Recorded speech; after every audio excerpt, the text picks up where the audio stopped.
All right, guys, we're closing in on 94,000 subscribers here on Chicago Bears Now. We could get there with your help. If you haven't subscribed and want free Bears content, please do so. Give us a chance, because coming up on today's show, we got day 2 minicamp in the books. We're going to get to my top takeaways.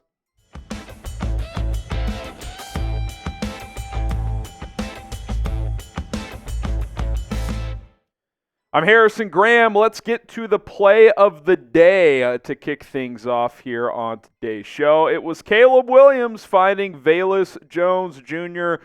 on a deep ball touchdown. Jones beat Terrell Smith for the long vertical play downfield. Zach Pearson tweeting out the details here that this was, in his eyes, the best play of the day as well. Good ball, good catch. Play came in 7-on-7s, and I actually like the second part of it, was the play after Tremaine Edmunds picked off Caleb Williams just the play before, and I like a lot of that here. First of all, you like to see Velus Jones making a nice play, Caleb Williams throwing a nice deep ball. I saw someone else report that he thought it was the best deep ball Caleb had thrown in any practice, regardless of rookie minicamp, OTAs, or now mandatory minicamp.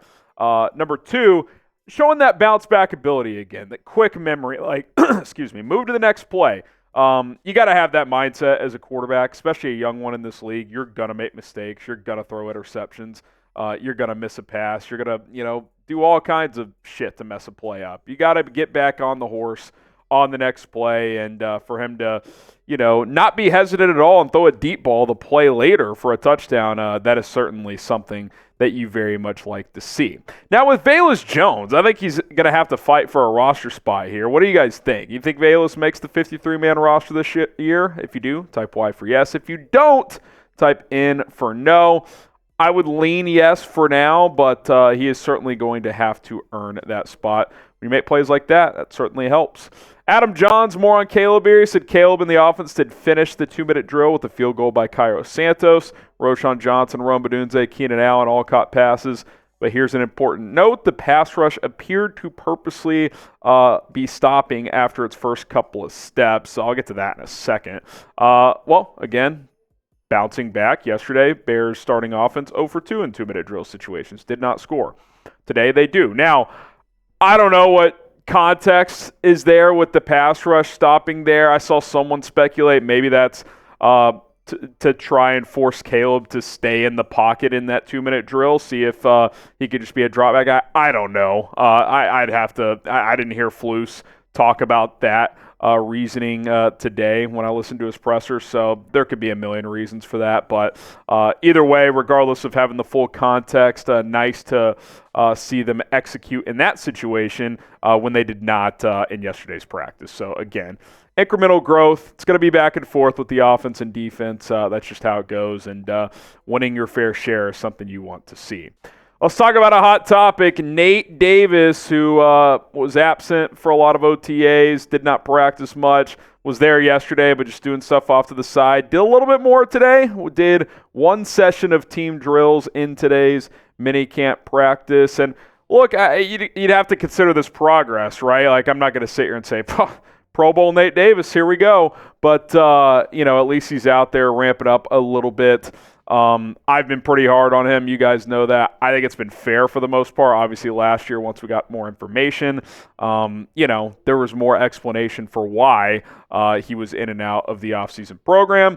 But I still think a year later, after inconsistent play last year, this is a guy that needs to earn the starting right guard job. Now, a lot to get into on that front here. First of all, noteworthy, he was splitting reps with Ryan Bates. Now, is that due to limiting Davis's reps because he's ramping up, or is that because they're trying different combinations? I would guess a little bit of both. Matt Eberflus went on for about a minute and a half about the right guard position and Nate Davis in particular. I've got some of it here, but I encourage you guys to go to my Twitter at HGramNFL and go watch and listen for yourself, because I do think tone matters. He was asked in general, what do you think about the right guard position? What's going to happen there? He said, I don't know yet. We'll see how it goes. I'm thinking through different combinations, and I don't know what that will look like. Bates has played there. Shelton's played at center. Davis has played there. He later said Ryan did a great job, talking about Ryan Poles, of getting different pieces in there so we have that flexibility. Herb Howard, I believe it was, followed up and asked, wait, so Nate Davis isn't the expected starter there? And Flus kind of hesitated. I added the in here intentionally when I would normally maybe trim that out because I think it spoke to the overall hesitancy when he was talking about this position in Nate Davis. He said, yeah, he's been our starter, right? So I expect him to be in there. Is that a ringing endorsement? Yeah, he's the starter. Like, he's going to start. He's just ramping up right now. Or is that he'll probably start. He's the front runner to start, but we've kind of been frustrated with him, how this has gone over a year plus up to this point.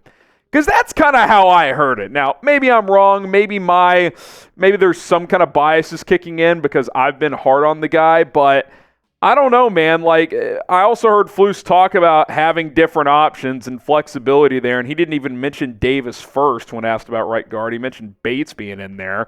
I still think if there was a game tomorrow and all were healthy, this would be your starting five, but I don't think it's a given. I think that different guys could play in there. Matt Pryor has worked in at right guard some. Karan Amagaji is capable of playing guard. He's not healthy right now, but he's going to be an option. So, and I like keeping Ryan Bates flexible because we know Coleman Shelton can play center and start in this league. He's done it the last 2 years for the Rams, who have been a very successful offense. So I'm not ruling out Shelton at center, Bates at right guard. I'm not dismissing Nate Davis starting at right guard. In fact, I just said it. I would expect him to start at right guard. I was going back and forth with someone on Twitter. We're allowed to have different opinions, and my point was just listen to the clip. Matt Eberflus, again, at HGram NFL. You tell me, does that sound like a super non-hesitant, confident, speaking highly of a player and confidence in a position, or is that we're kind of in wait-and-see mode? Because that's how I heard it. Especially, compare that to how he's talking about other players during this press conferences. It's a different tone. It just is.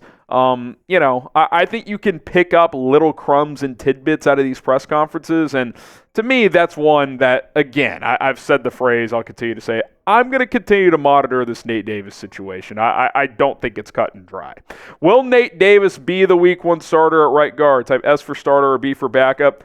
Again, I would wager starter, but I wouldn't bet the house on it. In fact, this would be the classic, NBA game you're betting on with your friends. I'm not touching that game. That's kind of where I'm at. I think Nate Davis will start, but I wouldn't wager a lot on it. So we'll see. We'll see how it plays out. I'm going to continue to monitor this situation.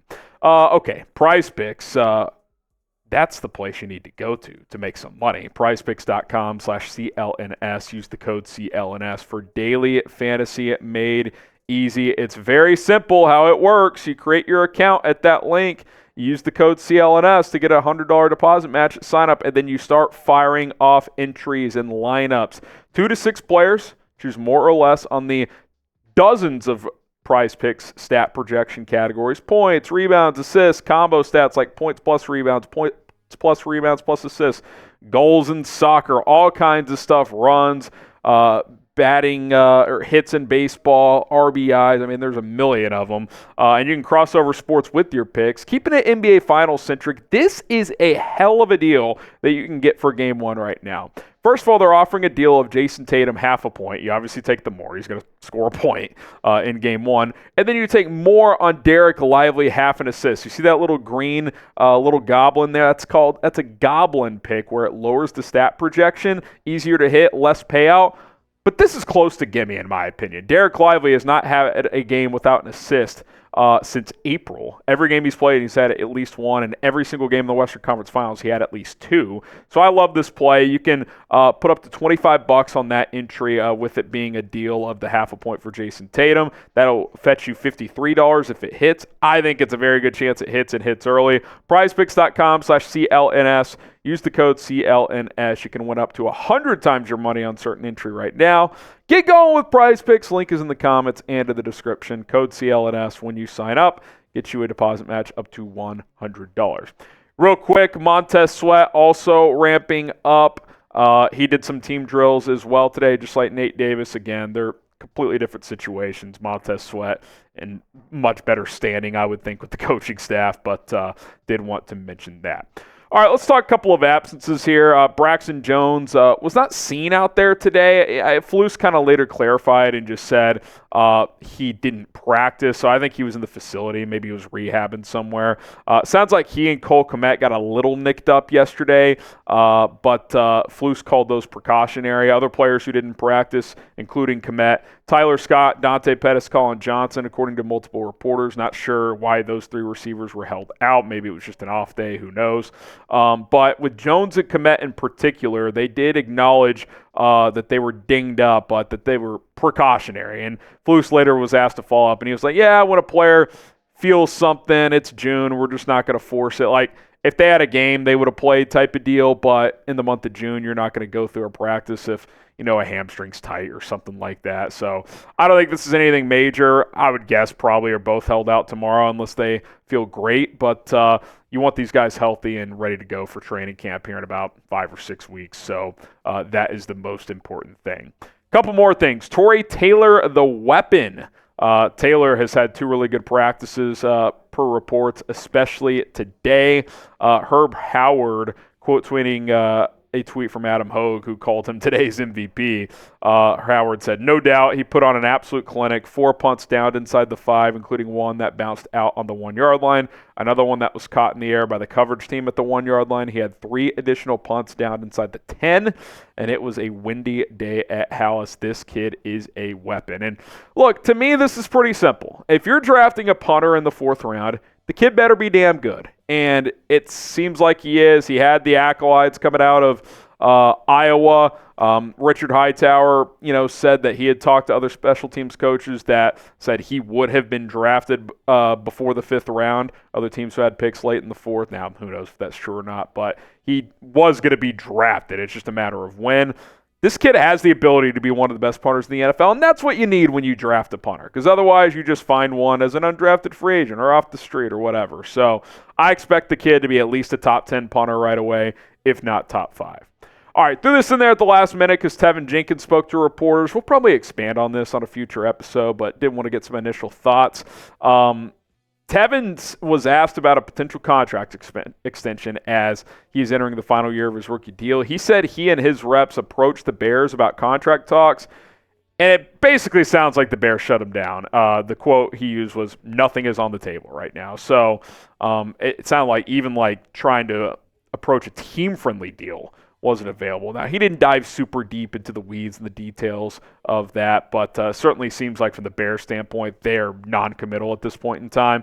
It just feels like they're going to play this thing out. Teven Jenkins is a very good player. He's done everything the Bears have asked. He got drafted by a different regime who wanted him at left tackle, then wanted him at right tackle. Then this regime kicked him inside. He found a home at right guard in 2022, moved him to left guard last year after they signed Nate Davis. He's played well. The problem is he's had injuries all 3 years. He's got back issues. How does that go as he ages? So I think they'll play this year out. If he could stay mostly healthy and plays well, they'll probably pay him. If not, they'll probably let him go. So I'll say this, if he doesn't work out, if they don't keep him after this year, this interior of the offensive line still has a lot of work. I don't think you have a long-term center.